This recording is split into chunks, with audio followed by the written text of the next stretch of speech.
তারেক রহমান সত্যিই কি এ খোঁজ চান যে কারা তার পিতাকে এতটা নৃশংসভাবে হত্যা করেছিল, কিংবা সেনাবাহিনীর ভেতরে কোনো একটি পক্ষ এমনভাবে তারকে ফিরিয়ে আনার সময় সক্রিয় ভূমিকা পালন করেছে বা এখন তার ক্ষমতা টিকিয়ে রাখতে সক্রিয় ভূমিকা পালন করছে, যাদের ইঙ্গিতে বা প্রভাবে তিনি সে সময়কার ষড়যন্ত্রের বিষয়টি আবারও সামনে নিয়ে আসতে উৎসাহী হয়েছেন।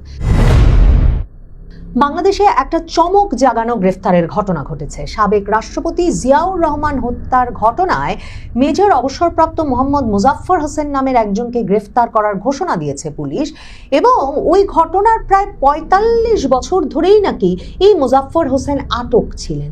এখন আমার দেশ পত্রিকা লিখছে, শহীদ রাষ্ট্রপতি জিয়াউর রহমানের হত্যাকারী মুজাফফর আটক, এমন শিরোনাম করছে। এবং প্রথম আলো পত্রিকা লিখছে যে বুধবার মধ্যরাতে রাজধানীর ডিওএইচএস এলাকা থেকে এই সাবেক সামরিক কর্মকর্তা মুজাফফর হোসেনকে পুলিশ গ্রেফতার করেছে বলে ঢাকা মেট্রোপলিটন পুলিশের ডিবি মানে গোয়েন্দা বিভাগ প্রথম আলোকে জানিয়েছে। ভেবে দেখেন, ৪৫ বছর ধরে প্রেসিডেন্ট জিয়ার হত্যাকারী পলাতক, আর সেই সাবেক সেনা কর্মকর্তাকে কিনা পাওয়া গেল সেনা কর্মকর্তাদের আবাসিক এলাকা ডিওএইচএস এর ভিতরে। আর মানে সাধারণভাবে কখনো জিয়া পরিবারের মুখে, বেগম খালেদা জিয়ার মুখে, বিএনপির মুখে কখনো আমরা জিয়ার হত্যাকারীদের বিচার করে ছাড়বো, জিয়ার হত্যাকারীদের মধ্যে যারা পলাতক আছেন তাদের নাম ধরে এদেরকে ধরা হবে, এমন কোনো প্রতিশ্রুতি, আশাবাদ কিংবা প্রত্যয়ের কথা শুনি নাই। অথচ এমন একজন ব্যক্তি যে সেনা আবাসিক এলাকার ভেতরে লুকিয়ে আছেন, ৪৫ বছর ধরেই কি তিনি ওই এলাকাতেই লুকিয়েছিলেন, কিংবা হঠাৎ করে কোথা থেকে এসে তিনি ওই সেনা আবাসিক এলাকায় ঢুকে পড়লেন আর ঢাকা মেট্রোপলিটন পুলিশের কাছে সে খবর পৌঁছে গেল, এমন অনেক বিস্ময় এবং প্রশ্নের জন্ম দিতেই হবে বা দিয়েছে এই গ্রেফতারটি। ঢাকা মেট্রোপলিটন পুলিশ সূত্র আরও জানিয়েছে যে বুধবার রাতে গ্রেফতার করার পর প্রয়োজনীয় আইনগত প্রক্রিয়া শেষে কোর্ট মার্শালের জন্য মুজাফফরকে বাংলাদেশ সেনাবাহিনীর কাছে হস্তান্তর করা হয়েছে।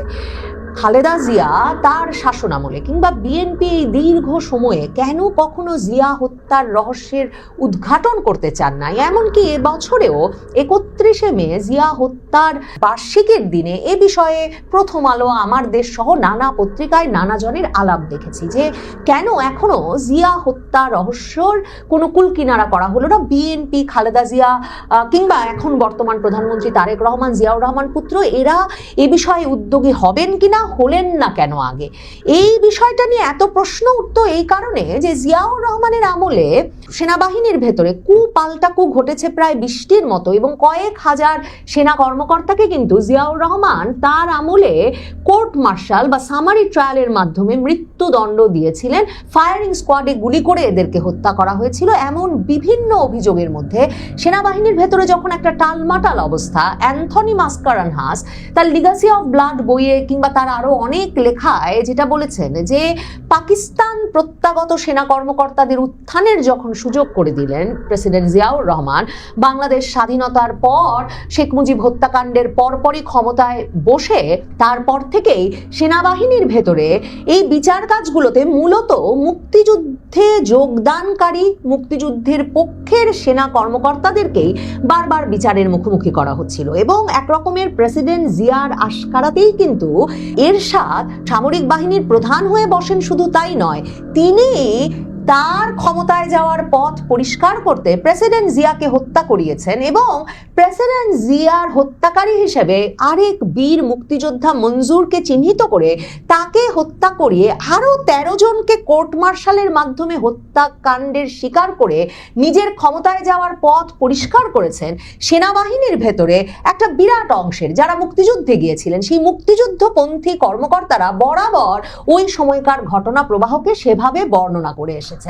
এবং পাকিস্তান পন্থীদের উত্থান ঘটেছে এরপর থেকে নিরঙ্কুশভাবে বাংলাদেশ সেনাবাহিনীর ভেতরে, সেটা লরেন্স লিফশুটজ লিখেছেন, অ্যান্থনি মাস্কারানহাস লিখেছেন। সেনাবাহিনীর ভেতরের অনেক গুরুত্বপূর্ণ মুক্তিযুদ্ধপন্থী অফিসাররাও বারবার জিয়ার শাসনামল, জিয়ার হত্যাকাণ্ড, তার পরবর্তী কোর্ট মার্শাল কিভাবে হলো, এসব ঘটনাকে চিহ্নিত করে এই কথাগুলো উল্লেখ করেছেন। জিয়ার হত্যাকাণ্ড নৃশংস হত্যাকাণ্ড ছিল, এবং সেই হত্যাকাণ্ডে 28টি গুলি তাকে ভেদ করে যায় সাবমেশিন গান দিয়ে, এবং এমনভাবে তাকে ঝাঁঝরা করে ফেলা হয় যে তখন এই কথা লিপিবদ্ধ হয় প্রত্যক্ষদর্শীদের বয়ানে যে তার মুখের এক পাশ আর চেনা যাচ্ছিল না, এমনকি একটা চোখ পর্যন্ত বেরিয়ে এসেছিল। এমনকি চট্টগ্রামের সে সময়কার জেলা প্রশাসক গত বছর আমার দেশকে দেওয়া একটা বিস্তারিত সাক্ষাৎকারেও এ কথা উল্লেখ করেছিলেন। এবং এর পরপরই জিয়ার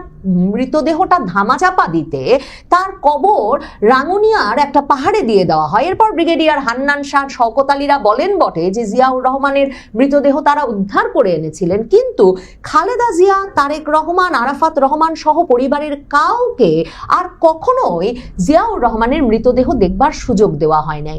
এরকম একটা নৃশংস হত্যাকাণ্ডের শিকার হওয়ার পরেও যে জিয়া হত্যার বিচারে খালেদা জিয়া দুদফায় ক্ষমতায় থাকবার পরেও কখনো উদ্যোগী হন নাই, এই বদনামটা, এই সমালোচনাটা নানাভাবে, কেউ তির্যকভাবে, কেউ কৌতূহলের বশে বারবার জিয়া পরিবারের দিকে করতেন।